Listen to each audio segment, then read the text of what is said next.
Okay. Let's let's go ahead and get started. Good morning, everyone. This is Mayor Rockingham, North Chicago, and I first and foremost want to thank everybody for joining us today for the Lake County Council of Mayors meeting.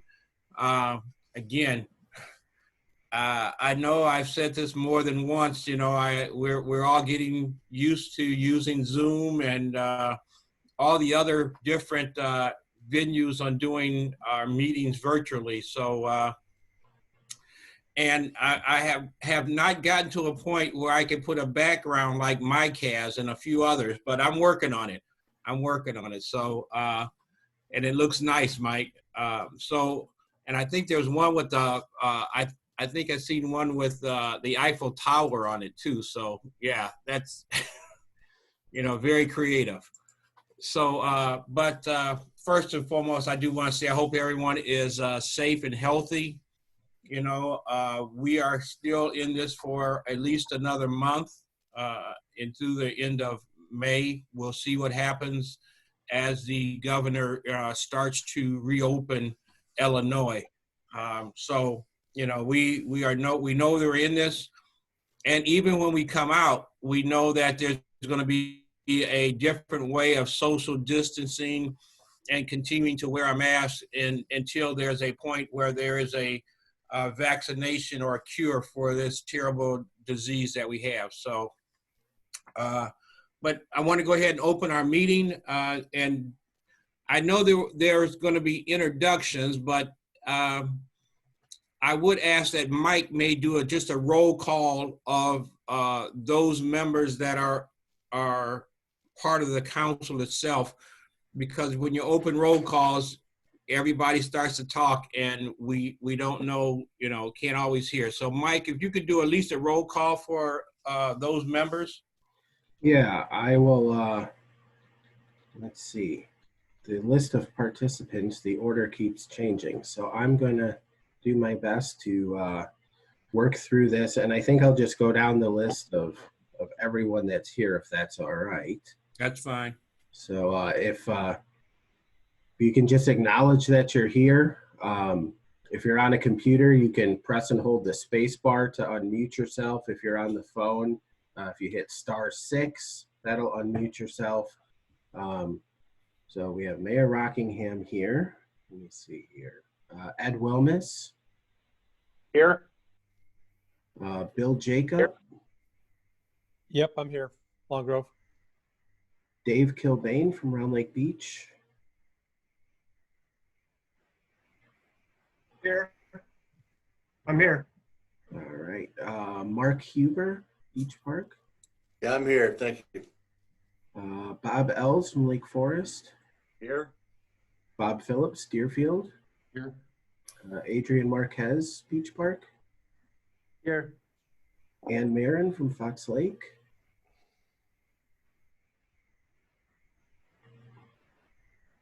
I'm here. All right. Let's see here. And it's switching around on me again. Maria Lasday from Bannockburn. Here. Michael Brown from Lake Zurich. Present. Michael Talbot in Killdeer. Here. Let's see as this is moving around on me. Dale Sands. Here. All right. Erica Frabel.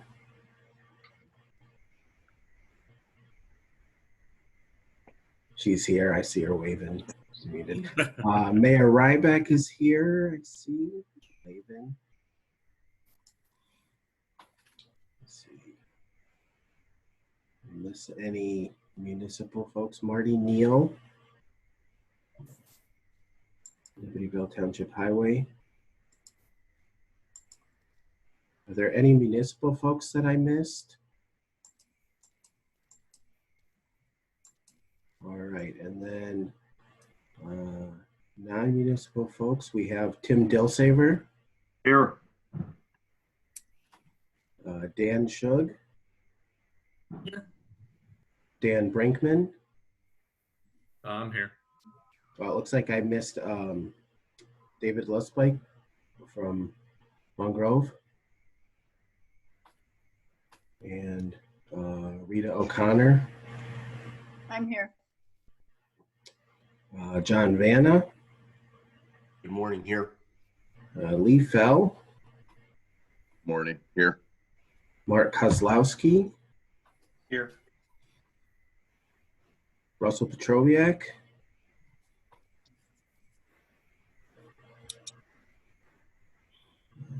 Here. Mary Weber, I'm here. Scott Trubicki, Here. did I miss anyone else? Joel Christel.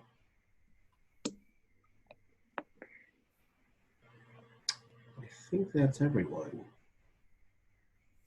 Okay. All right, thanks, Mike. So we'll go ahead and move forward with the meeting. Number 2 on the meeting is the approval of the minutes. If you do motion and second, please give your name and so that we'll know who it is. I missed Motion, Mike that. Brown from Lake Zurich. Ann Marin, second. Okay, it's a motion by Mike and second by Ann that the minutes from the February 6th meeting be passed as presented. Are there questions? If there's no questions, if you see on your screen to click yes or no and submit it, we can move forward.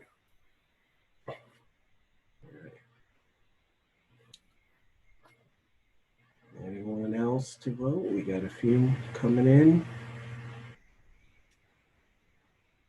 All right, I think we're good. Okay. So, Oh, good. Wow, All 100%. set. I love it. all right. Motion carried. All right. Moving on to functional classification report. Mike? Yes. So the City of Lake Forest has submitted a functional classification request to reclassify Wesley Road in Lake Forest from US 41 on the east side to Waukegan Road on the west.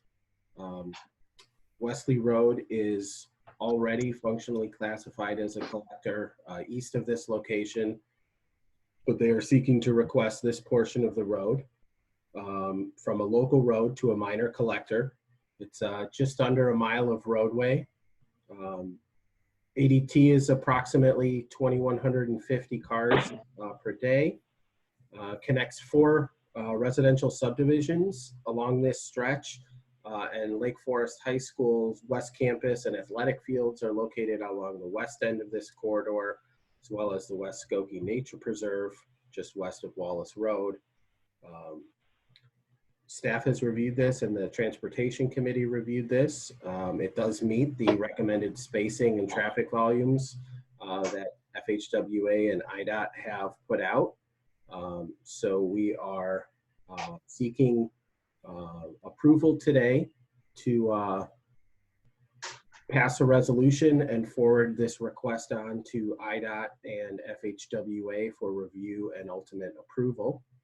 And I know Bob Ells from the city is here if there are any questions. Okay. Are there any questions?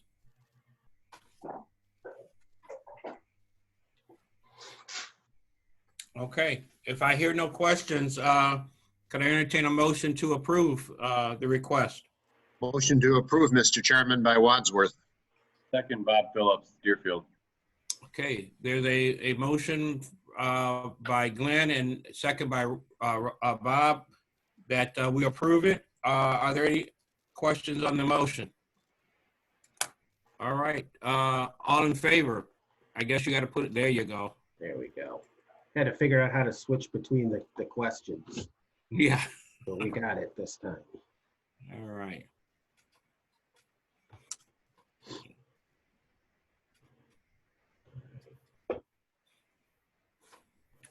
Anybody else? Looks like we're good. All right, so we are Okay. all set. Motion has carried and it is approved. Thank you. Thank you. All right. Mike, okay, the Lake Council STP program. Yeah, so I wanted to give everybody an update of where we're at in our council program. So up on the screen is the list of projects that we had for 2020 in our program. As many of you know, the region as a whole, not just our council, but the entire Chicago region, all 11 councils in the city of Chicago, has been operating in regional fiscal constraint, one big pot of money at CMAP for the last 2.5 years. We're in the final year of this transition. And as a region, we had enough money through the March letting, and then we had spent through all the funding that the region has. So we did have a couple of projects that were authorized and able to get out. Those are the projects on this list that are not highlighted. So Vernon Hills Phase 2 engineering and the first stage of Buffalo Grove's project. All the projects that are highlighted, it's a green, gray color, are projects that we're targeting after the March letting, after the region ran out of available funding. So those projects are being forced to be grandfathered into our new program and delayed into our new program. So it is a sizable list of projects, nearly $17 million that we had been targeting for 2020 that we are being forced to delay and grandfather into our new program.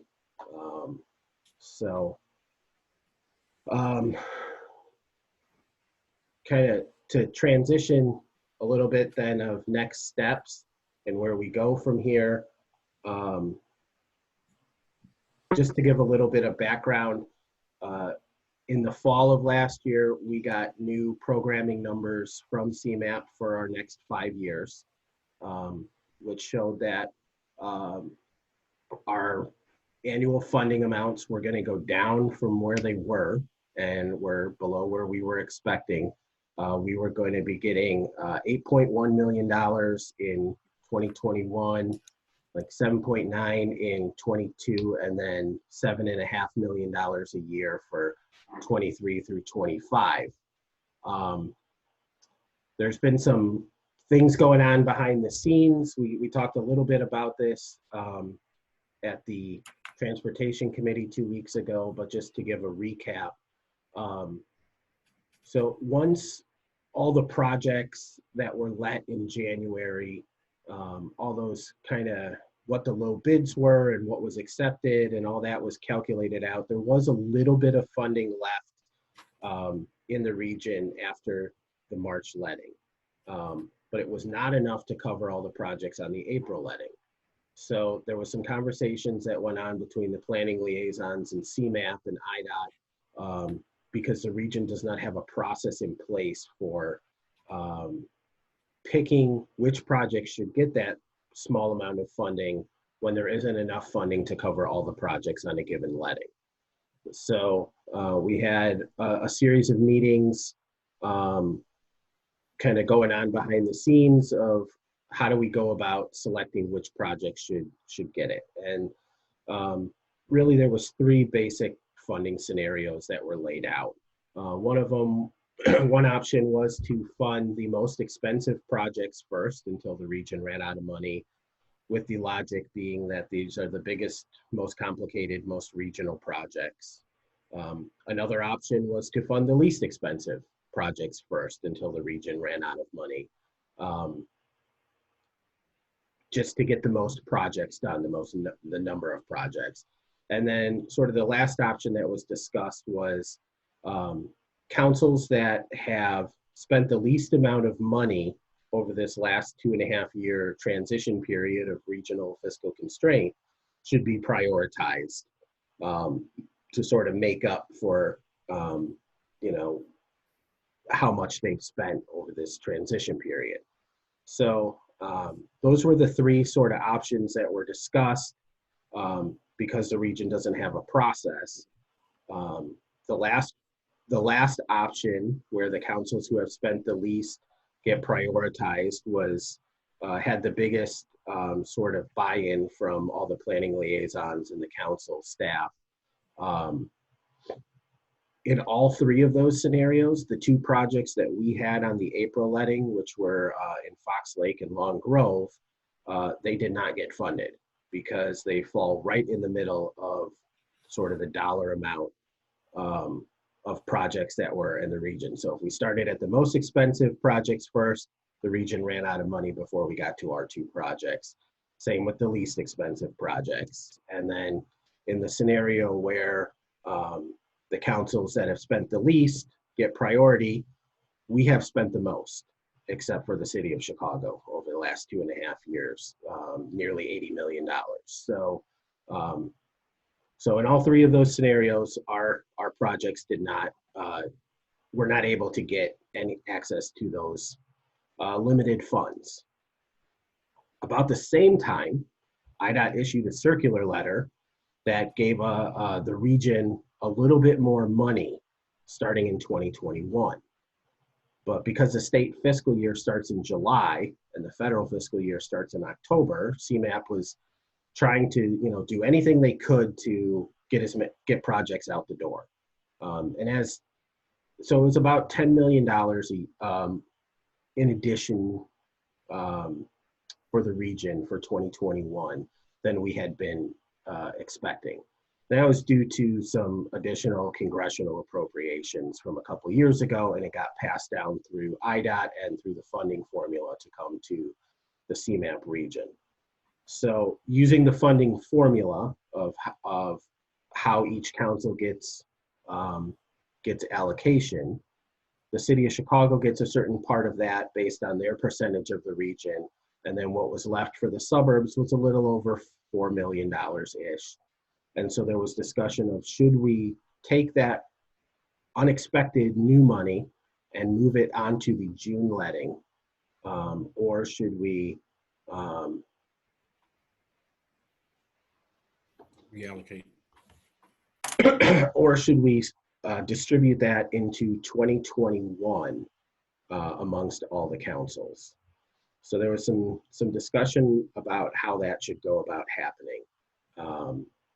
As it's turned out, the projects that would have been available to spend that additional $4 million,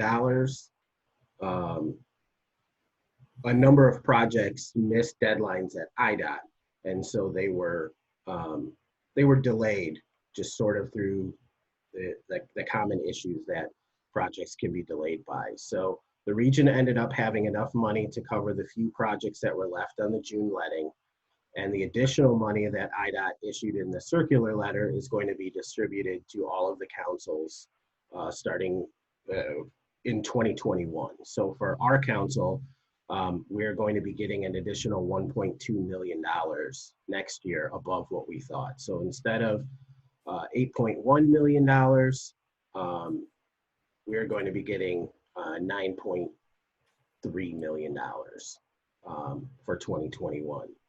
So hopefully that makes sense about where we are, because that leads us into us building our new program. And I can get into that unless there's questions about how we got to where we are.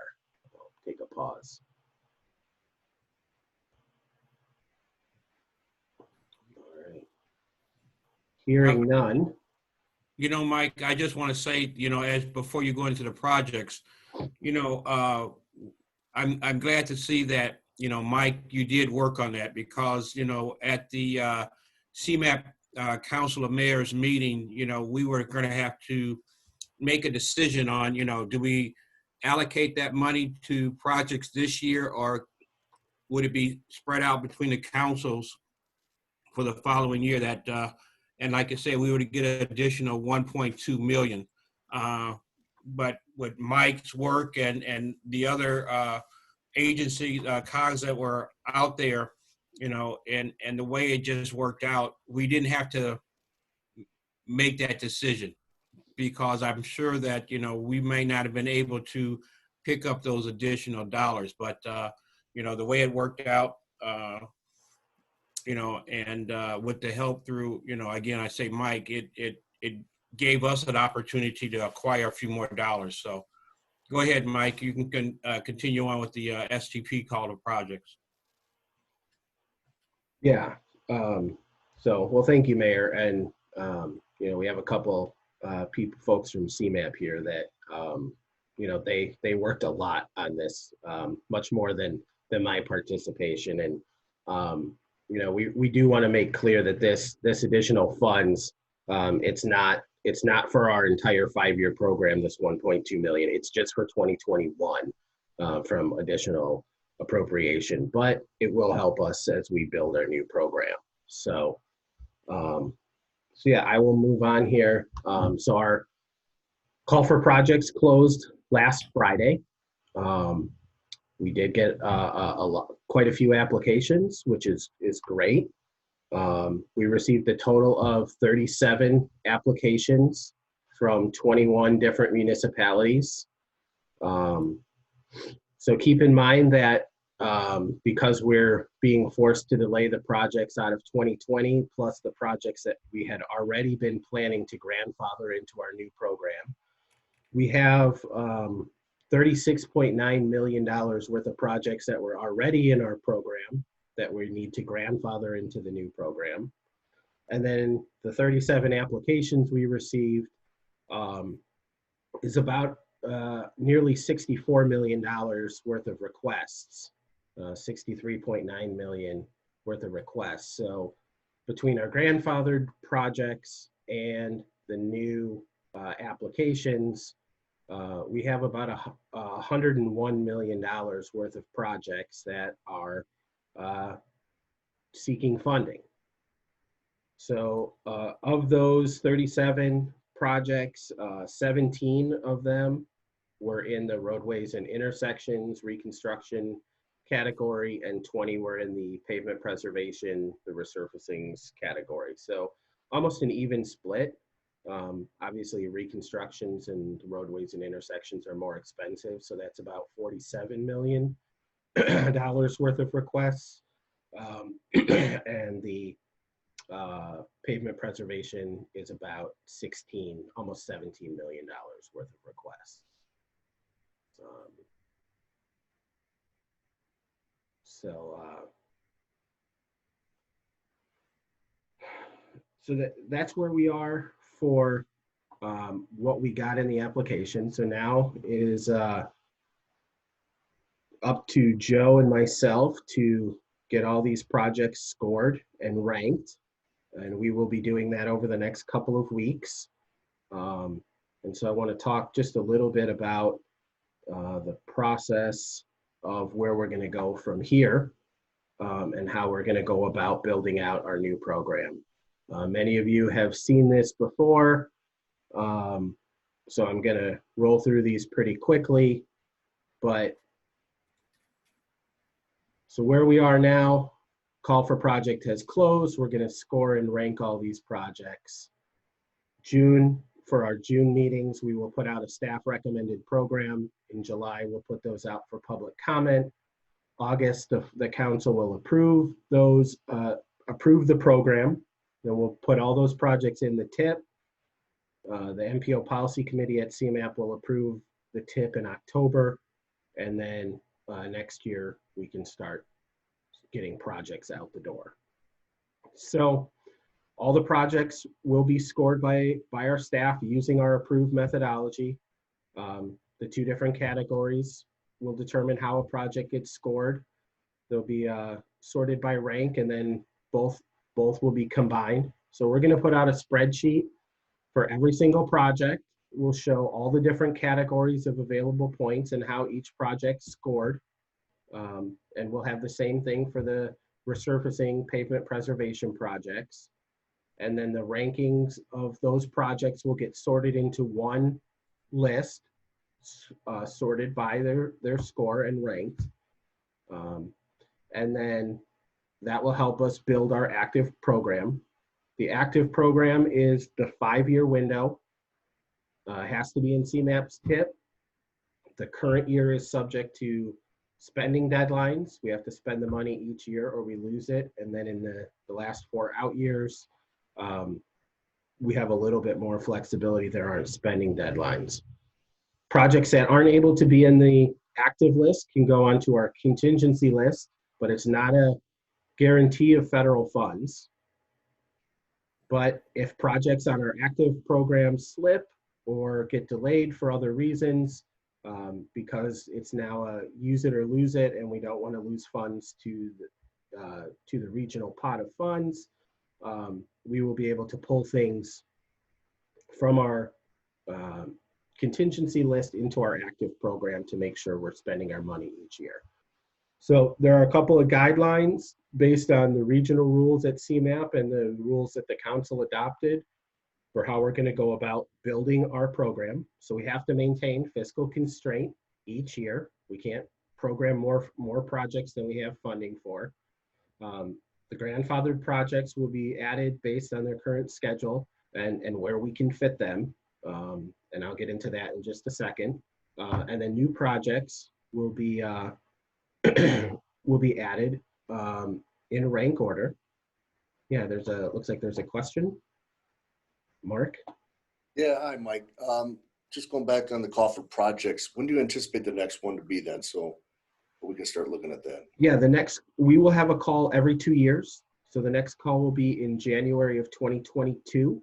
January 2022. So our local council calls are January to March of even years. And then in odd years, there are calls for projects at CMAP for the STP shared fund, which is for projects that are at least $5 million in total cost.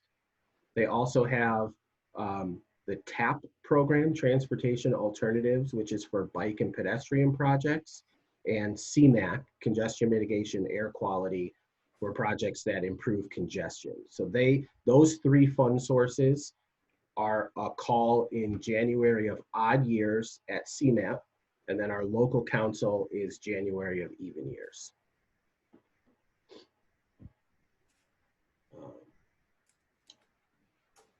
So we will add projects where they requested to go in the program until our fiscal constraint doesn't allow it.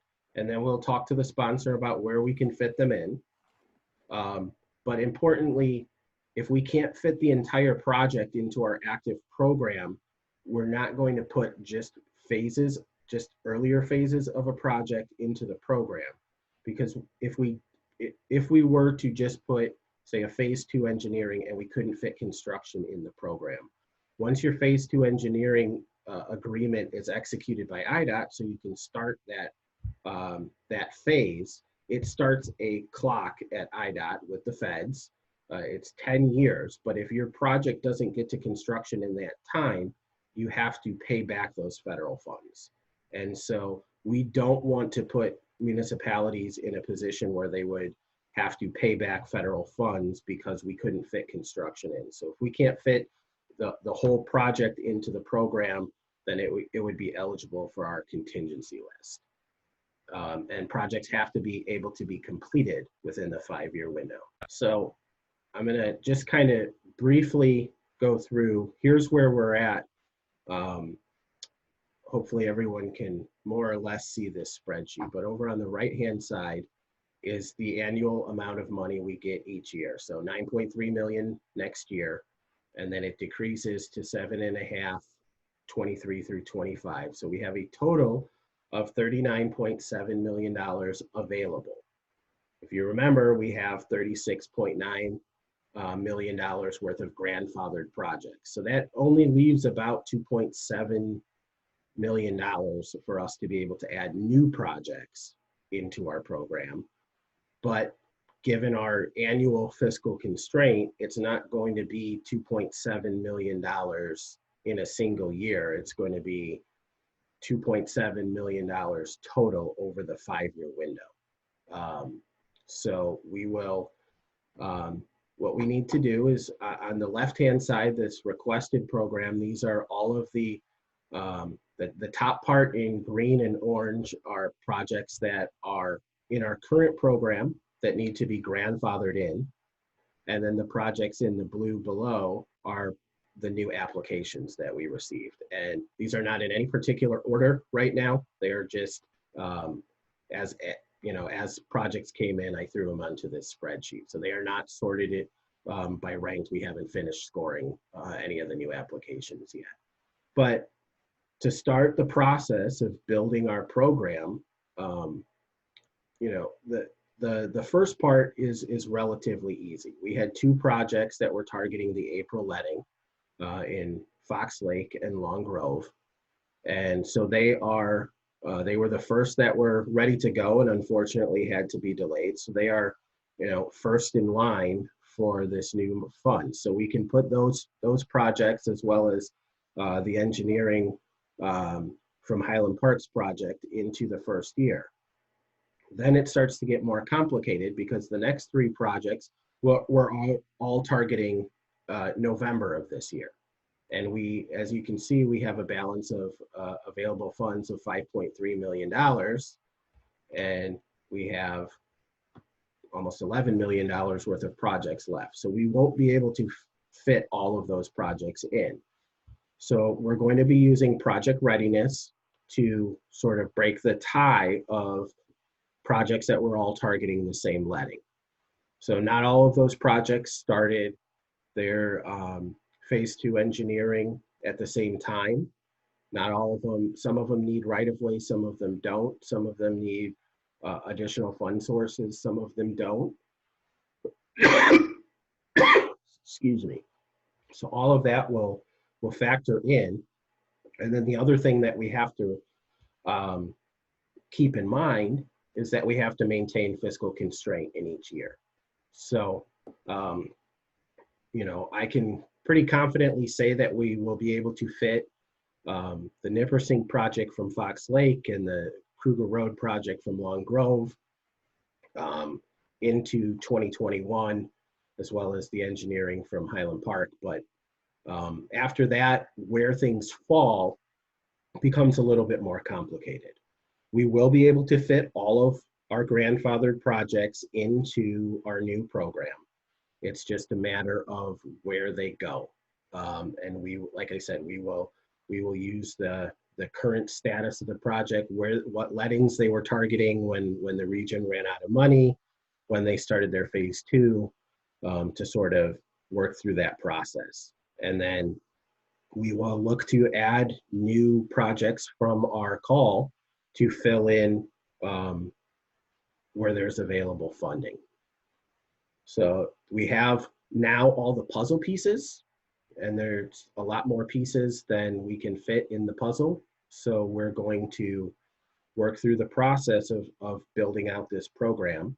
And then in June, we'll put out a staff recommended program that will show, we'll give everybody how everything ranked and then how we can fit in the grandfathered projects and what new projects we can fit in. So with that, I'm gonna stop here and I'm gonna see, are there questions about us building our program and how we are going to do this?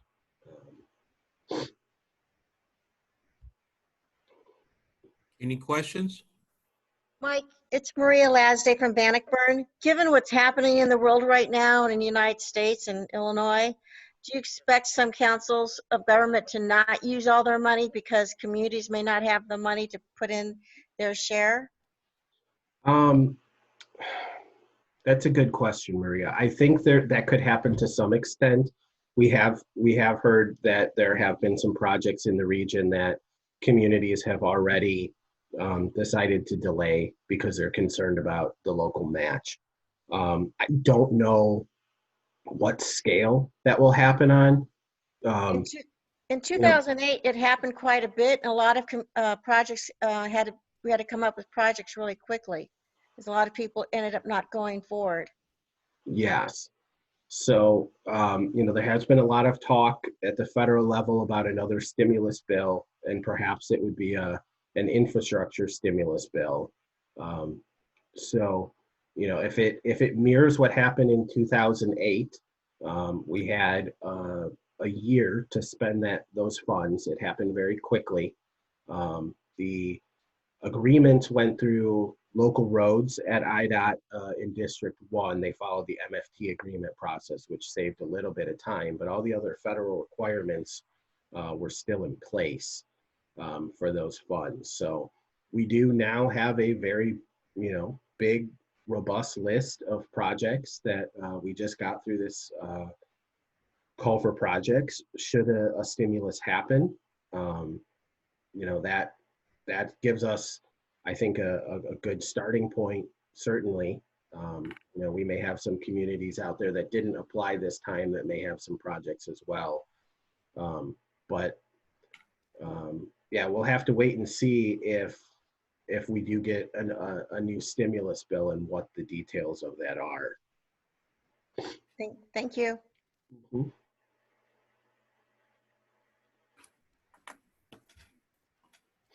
Any other questions?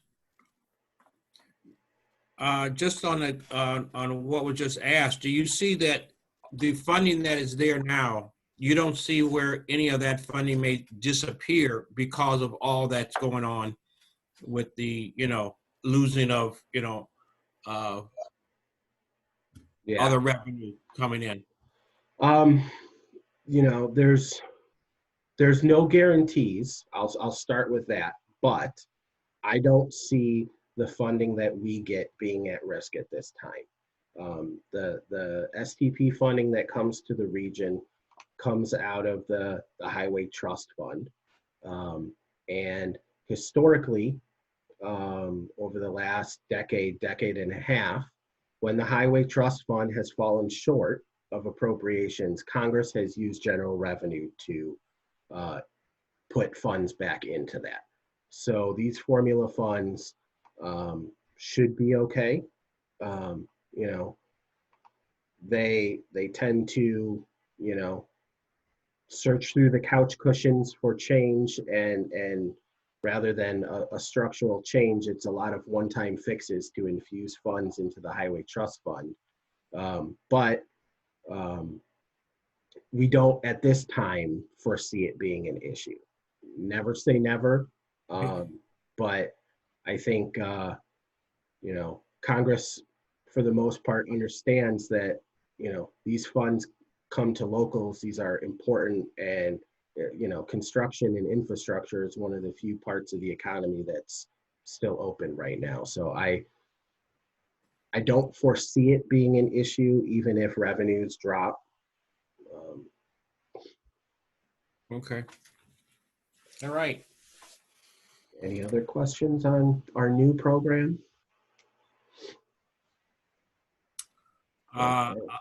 I can just say that there's probably still going to be some challenges ahead.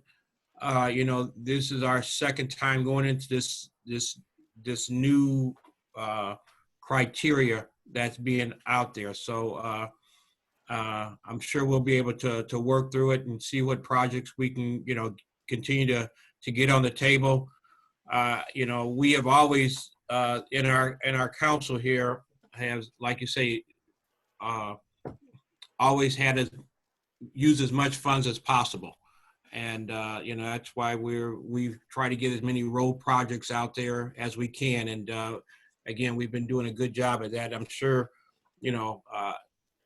whatever available funds that we have, we'll, get out to as many projects as we can, in the coming days. So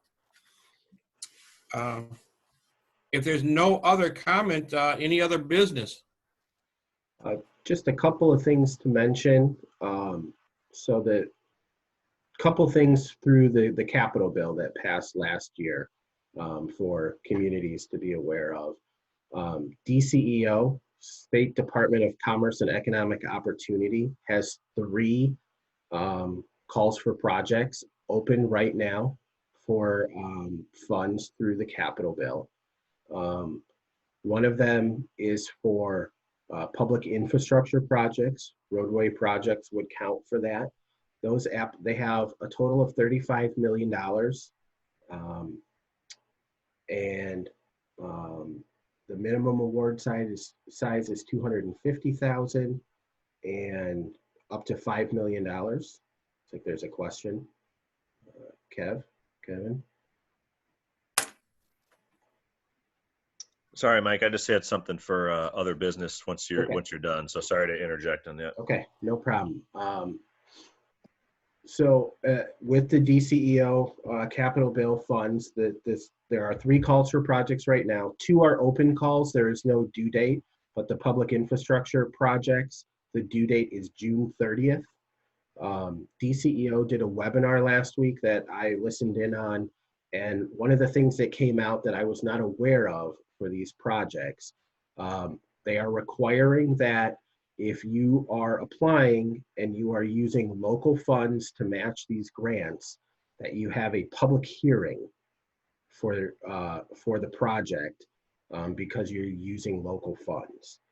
So questions were asked about how do we go about holding a public hearing given the current circumstances. They are willing to accept a virtual public hearing in a format like Zoom or something else, as long as public comment can be received. But that is a requirement to apply for these funds. So that's something that to keep in mind, because the turnaround time is a little under 2 months from now. So we have sent out those. That's been in our council emails, the notice of funding opportunities for those.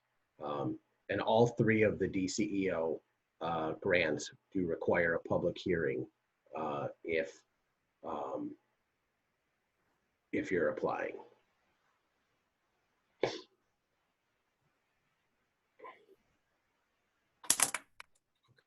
I got a question here in the chat. Let me see here.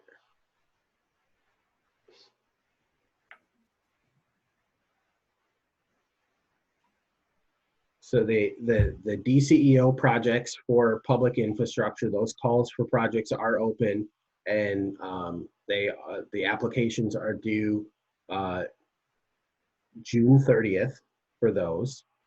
I believe they are there is a local match required, but I'm not sure if it's a 80-20 program like federal funds, because these are state funds through the capital bill.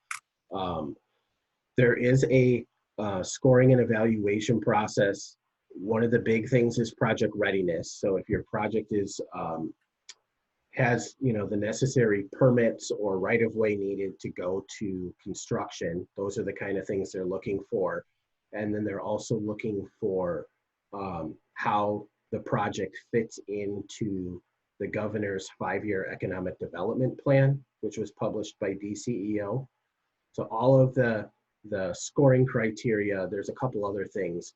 They're on the DCEO website, and it does follow the GATA application process. So it's a lengthy budget and submittal form. It's not that difficult. It just having done them a couple times now, I think it looks more intimidating than it actually is once you get into it. But it is the GATA form. And if communities do have questions, if we can be of assistance, we will help if we can. That's the DCEO ones. And then the other thing to mention on the capital bill, and we sent this out Monday morning, Friday evening, IDOT put out a circular letter as a part of the capital bill. As a part of the capital bill, the state is going to be issuing a total of $1.5 billion worth of bonds, where the proceeds of those bond sales will be distributed to local governments. And so the first of those was sent, should be going out this week if it hasn't already been sent out. Municipalities can look at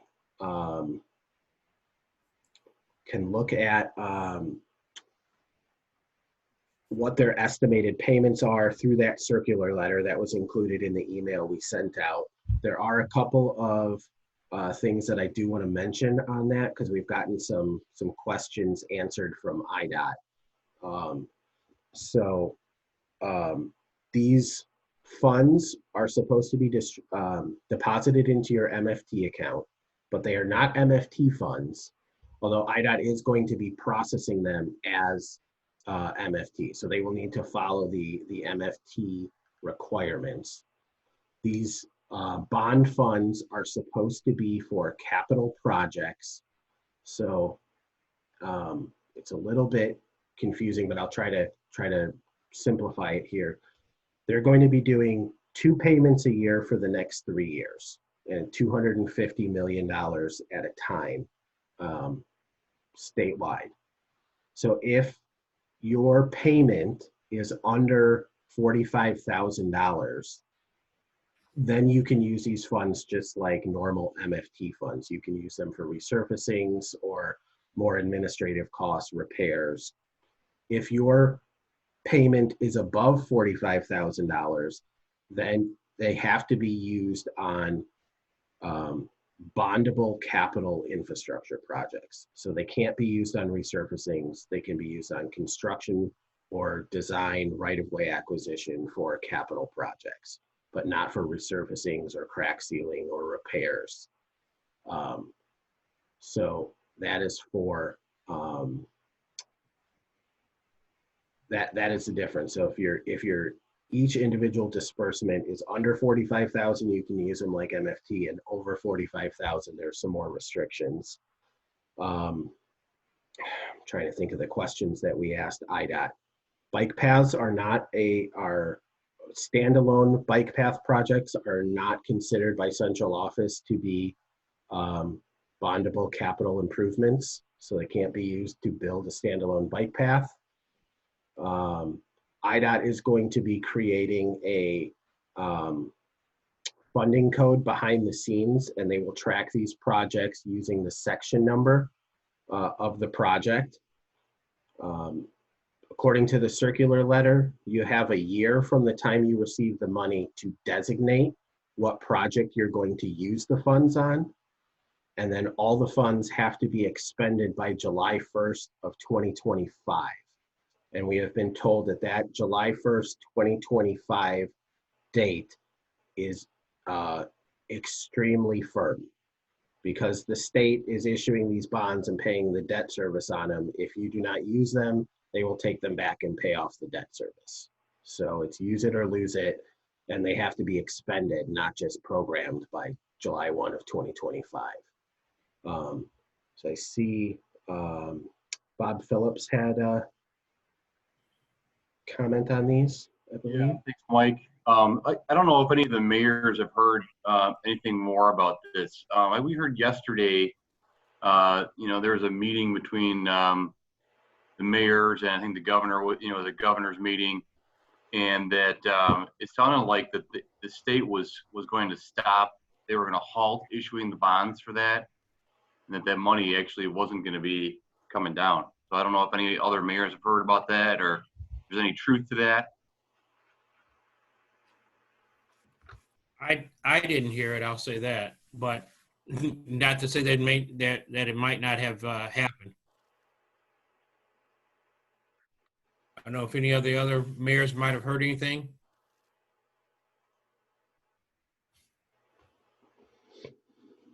I have not. I do know that the state did delay a bond sale that they were going to be doing this week as part of the COVID response for some short-term bonding, in part because of the market conditions.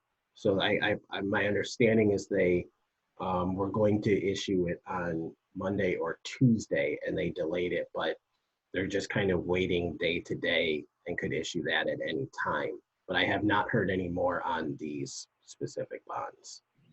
Okay, well, that's good to know. Maybe the other bond issuance is the one that they were talking about, and they weren't, maybe the discussion wasn't clear. Thanks for clearing that up. Mm-hmm.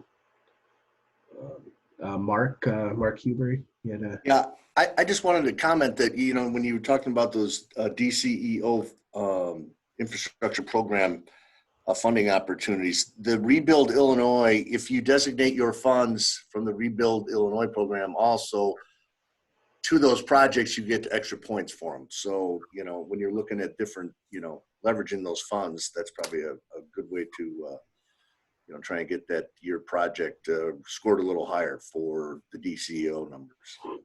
Well, that's good. I didn't know that, so thank you. That's great. And And then there was a question about when the second distribution date might be for these bond funds, and that I don't know. The circular letter just says twice a year for the next 3 years. And it says that these funds are supposed to be deposited into your MFT account, although there'll be some separate accounting for them.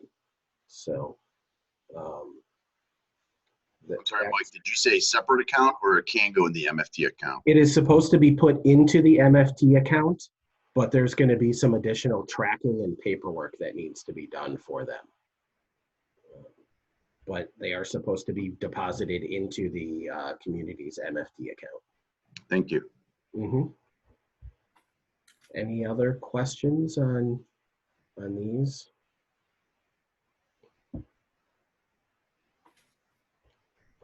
I'm going to check and see if we got any public comment.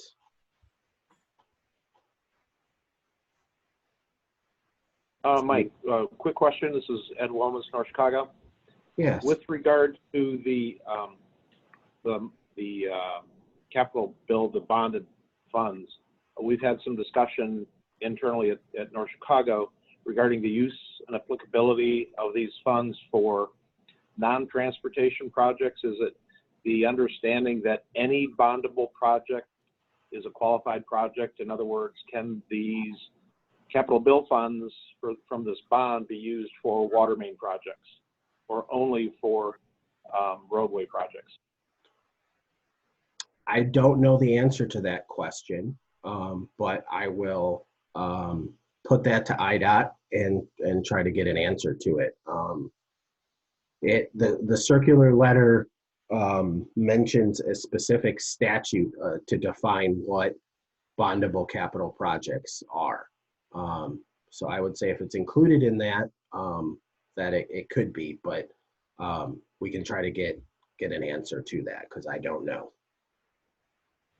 Okay, thank you. I'll also pull up that statute and read it. Thanks, Mike.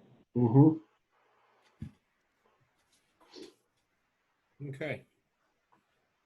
Any public comments that you show, Mike? I do not see any. Ann, did you have a question? Ann Mary? I was just going to say that for the DECO call for projects, public infrastructure we have a big interconnect, water and sewer main that we have ready to submit. We've been working with former Senator Pam Althoff and trying to get those funds, but that's what we're putting them in under the DECO capital bill. So I'm going to say it is for infrastructure.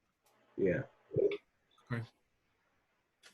Yeah, and I know they did mention on the webinar for those DCEO funds that letters of support do get some additional points for those applications as well. So keep that in mind. Okay. So no, I have not seen any public comment come through email or the chat. I don't think there is any. Okay. All right. Next meeting will be June 25th, 2020. We'll see where we stand at that point. Maybe we will be all back together again if we keep it under 50, hopefully. Again, I say thank you, everybody, for being on the call. I hope this information that was given out is beneficial to everybody. And at this time, I entertain a motion to adjourn. Motion to adjourn, Mr. Chairman, by Wadsworth. Second, Deerfield. Okay, is a motion and second. Second by Michael Talbot Kildare. Okay, we'll get 2 seconds in there. Oh. All in favor? Aye. Aye. Aye. All right, motion carried. Well, Everybody be safe. Hang Take on care. one second, Mayor. I think we did have one thing from Kevin Carrier from Lake County. Oh, okay. Right. Kevin? I jumped ahead. Yeah, no, sorry about that. And I was gonna just kind of let it go and hold off, but since you called me back out here, Mike, I appreciate that. Just one bit of good news and some staffing from Lake County DOT perspective related to this group is, I think I mentioned this maybe back at the January meeting or February meeting, but Emily Carey, who is the manager of planning at Lake County DOT, left to fulfill a spot at Lake County Public Works. which left a pretty key and critical regional position open as it pertains to the council mayors and CMAP and paratransit. So I just wanted to share the good news that actually Mike Clemens, who's been doing a great job at DOT and for the council mayors, has been promoted to fill that position to keep us kind of moving forward with these regional funds and the federal funding and all that kind of stuff. So even during these times of the COVID, since it's such a regional and critical position, we felt the need to backfill it, and Mike's been doing a great job. So I just wanted to let everyone know that his position that is going to be vacant now will remain vacant until we kind of get through this these tough times, and we'll have to make a decision later down the road at that point. But just want to let everyone know that about the promotion to Mike. Oh, congrats, Mike. Great. Congratulations. You're right. Congratulations, Mike. Nice job. Yeah. Way to go. All right. Thank you. Well, if I would have known that's what he wanted, I probably wouldn't have called on him again. I figured you would. Well, Thank you, very everyone. good. Everybody stay safe. All Thank right. you. Thank you. You too. Have a good one. Bye. Bye. Thanks, bye. Bye now.